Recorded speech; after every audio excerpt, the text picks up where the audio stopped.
आज ही Doubtnut app download करें। Doubtnut पर अपने सभी गणित, रसायन विज्ञान, भौतिक विज्ञान और जीव विज्ञान के डाउट्स का करो सफाया। बस प्रश्न की फोटो खींचो, एक ही प्रश्न को क्रॉप करो और तुरंत वीडियो सोल्यूशन पाओ। अभी डाउनलोड करें। नमस्कार दोस्तों, दिया गया प्रश्न है अनुरणन क्या है और इसे कैसे कम किया जा सकता है। तो दोस्तों, अगर अनुरणन को हम लोग समझे तो दोस्तों आप इस चित्र को देख सकते हैं। मान लीजिए किसी कमरे में आप अकेले हैं, ठीक है। तो कमरे की दीवारों में क्या होता है, जब आप बात करते हैं तो वहीं पे क्या होता है, आपकी आवाज का गूंजना, ठीक है। तो हम लोग कह सकते हैं अनुरणन क्या कहलाता है। अनुरणन क्या कहलाता है, जब आपकी आवाज कैसी होती है, गूंजने लगती है। वो भी किस लिए, क्योंकि ध्वनि दो दीवारें हैं वहां से। देखिए यहाँ पे चित्र में आप देख सकते हैं, यहाँ कोई व्यक्ति बात कर रहा है, ठीक है, यह व्यक्ति है और यह बात कर रहा है। तो जो ध्वनि है वो कहाँ तक गई, वो दीवारों तक गई।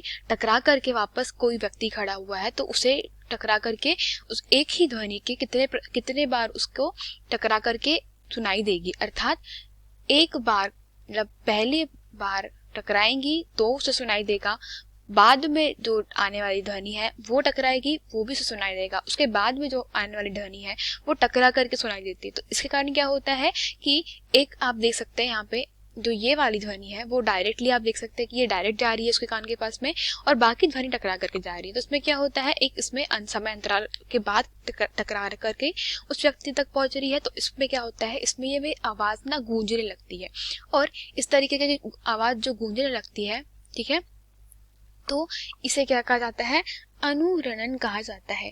तो हम लोग कह सकते हैं कि ये ऐसा क्यों होता है, ऐसा इसलिए होता है क्योंकि ध्वनि जो होती है वो दीवारों से क्या करती है, दीवारों से बार बार, से कहा जाता है बार बार दीवारों से परावर्तन होता है, किसका, ध्वनि का।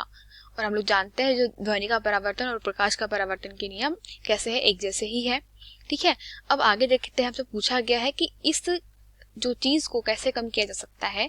मतलब आवाज अगर गूंज रही है तो वो इको जो है वो जनरेट हो रहा है, तो इको को किस प्रकार से हटाया जा सकता है। तो उसकी कुछ मेथड्स है दोस्तों की क्या किया जाता है, जो घर की दीवारें होती है उनमें क्या लगा दिए जाते हैं, पर्दों का उपयोग कर लिया जाता है, ठीक है। तो पर्दे क्या करते हैं, पर्दे ध्वनि को अवशोषण, मतलब ऐसा करते हैं कि वो अवशोषण कर सके, ताकि मतलब ताकि क्या हो, जैसे मतलब जो दीवार है उसमें क्या कर देते हैं, पर्दे लगा दिए जाते हैं, जिससे क्या होगा कि ध्वनि को टकराने के लिए माध्यम उतना मजबूत नहीं मिलेगा, और वो पर्दों से कैसी जाती है, वो पर्दों में अवशोषित हो जाती है, ठीक है। तो दूसरा हमारे पास में इसका कह सकते हैं रीजन है, दूसरा जो उपाय है वह यह होगा कि अगर कमरे में मान लीजिए नंबर ऑफ जो पीपल है, अभी कितना है, अभी कमरे में सिर्फ एक ही व्यक्ति है, तो खाली कमरे में क्या हो रहा है कि ध्वनि परावर्तित हो रही है हर जगह से और सुनाई दे रही है, ठीक है। यहाँ से परावर्तित होगी और सुनाई देगी, यहाँ से परावर्तित होगी, यहाँ सुनाई देगी।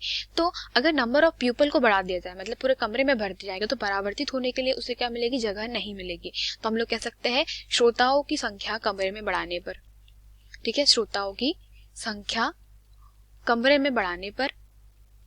और अगला जो हम लोग कह सकते हैं वह यह हो सकता है कि इसे कम करने के लिए हम लोग और भी चीजें यूज कर सकते हैं, जैसे संपीड़ित फाइबर का उपयोग कर ले, ठीक है। संपीड़ित